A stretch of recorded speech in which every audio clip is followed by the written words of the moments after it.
Are you a parent of a teen boy? Then this reel is for you. మీలో ఎంతమంది మగపిల్లల్ని అరే మీరే రాజా బేటా, మా ఇంటి మహారాజమ్మ వీడు, మా యువరాజు అంటూ సంబోధిస్తూ ఉంటారు. చాలామంది ఇళ్లలో ఈ అలవాటు ఉంటుంది. అయితే మన రాజులకి వాళ్ళ రెస్పాన్సిబిలిటీస్ నేర్పించడం కూడా మన ధర్మం కదా. సో అయితే వాటిని ఎలా నేర్పిస్తాం? ఇంత ఎకడమిక్ ప్రెషర్స్, వాళ్ళకి ఖాళీ ఉండట్లేదు, స్కూల్స్, కాలేజెస్, ట్యూషన్స్, డే అంతా రన్నింగ్లో ఉంటారు.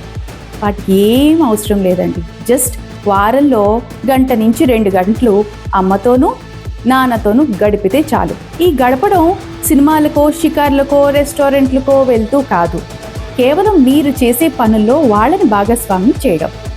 అమ్మలైతే షాపింగ్ చేయడానికి హెల్ప్ తీసుకోవచ్చు, లేకపోతే ఉతికిన బట్టలు ఆరేయడానికో, లేకపోతే మిషన్లో బట్టలు వేయడానికో, అలాగ చిన్న చిన్న పనులు. అలాగే మార్కెట్కి వెళ్ళేటప్పుడు మీతో పాటు దగ్గరుండి తీసుకుని వెళ్ళడం, వాడికి మంచి చెడు ఎలా ఎంచాలి అన్నది నేర్పి.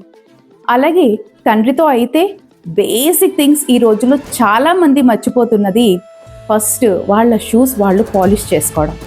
అలాగే మనం తిరిగే వెహికల్సే, బైక్లు, కార్లు మన ఇంటివే కదా, వాటిని డాడీతో పాటు కలిపి వాష్ చేయించుకోవడం. తర్వాత వారు వేసుకునే యూనిఫామ్స్ వాళ్ళు సెల్ఫ్ ఐరన్ చేసుకోవడం. ఇవి చాలండి. చిన్న చిన్న బాధ్యతలు మనం మన పిల్లలకి ఈ రోజుల్లో మర్చిపోతున్నవి తిప్పి గుర్తు చేస్తే చాలు, వాళ్ళు నిజంగానే మహారాజులు.